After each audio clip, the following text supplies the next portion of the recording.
what is this demand that religions are supplying that people don't seem to get somewhere else?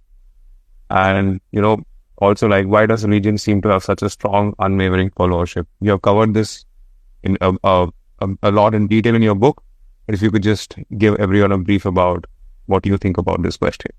Okay, well, thank you for the remarks at the beginning about sort of the book's general approach. I think it's fair to say that I'm very struck by the fact that so many people writing about religion do so from a very partisan viewpoint.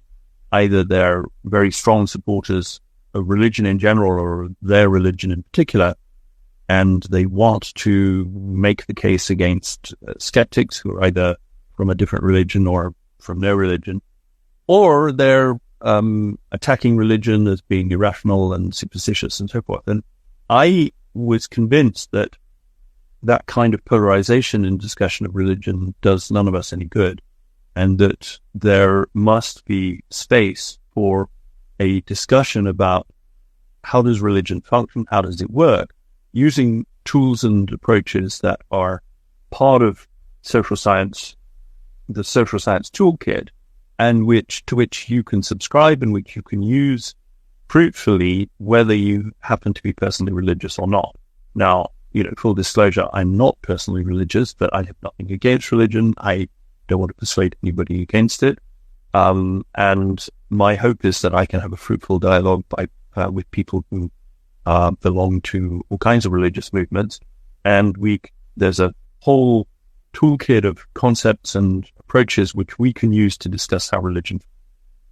So the question you've asked is absolutely the right question to start with, which is, what is this demand that religion's seeking to satisfy? And as you say, when I talk about people being enthusiasts and not prisoners, I begin with what to many skeptics is, a puzzling feature, which is not only that people belong to religious movements, but that they invest heavily time and often their financial resources. And so I begin the story with the book with the story of a young woman who's extremely poor, this is a young Ghanaian woman who earns between $1 and $2 a day, selling iced water to people who are in their cars and the big freeways coming into Accra in Ghana.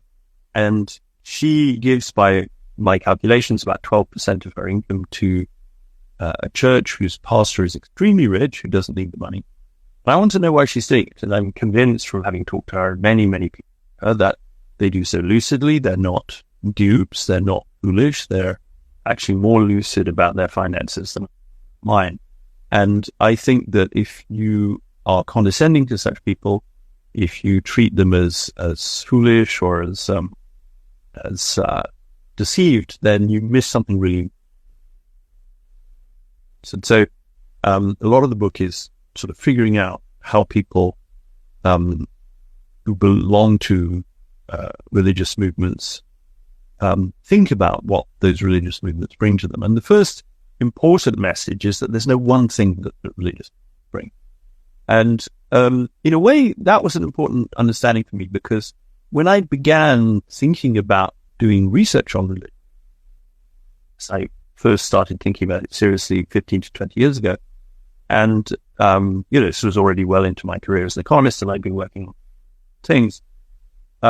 I started by thinking, I want to understand what this psychological propensity religiosity is. What is it that makes people want to be religious? And I've now become convinced that's the wrong question. I don't think there is a single psychological trait. There is a tendency for people to seek many, many different things from religion, and religions offer a huge array of different things that people might want.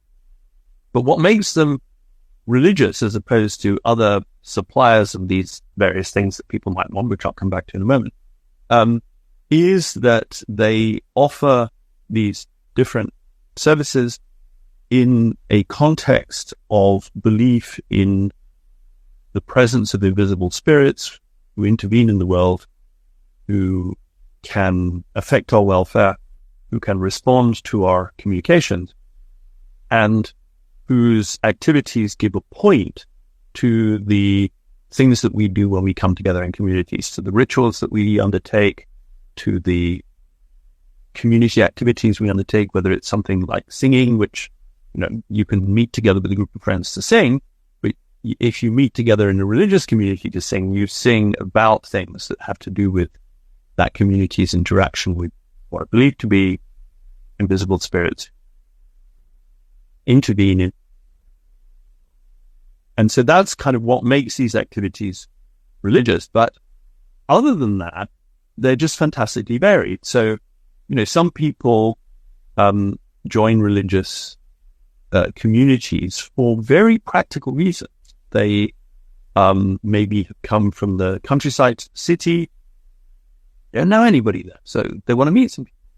Okay, and they don't just want to meet people completely at random, and they want to meet people who they have some reason to think are serious, are trustworthy, are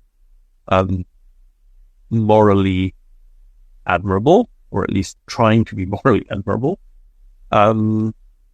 People who will not despise them, people who will take them seriously. So, you could start by thinking of religion as a social. It's not just a social. It is a social club as well. And of course, like many social clubs, it then offers many other things like, help when you're sick, like financial support. You have people you can go to. I talk a lot in the book about the evidence that religious communities offer financial support to people who are in trouble, help when they're sick. They also function as dating platforms. They're not explicitly dating platforms because nobody goes to church or to the mosque to meet somebody whose only purpose in going to the church or the mosque or the temple is to join a dating platform. What happens instead is that people join a community because it contains people that they want to be in contact with, and those contacts can include contacts that lead to marriages.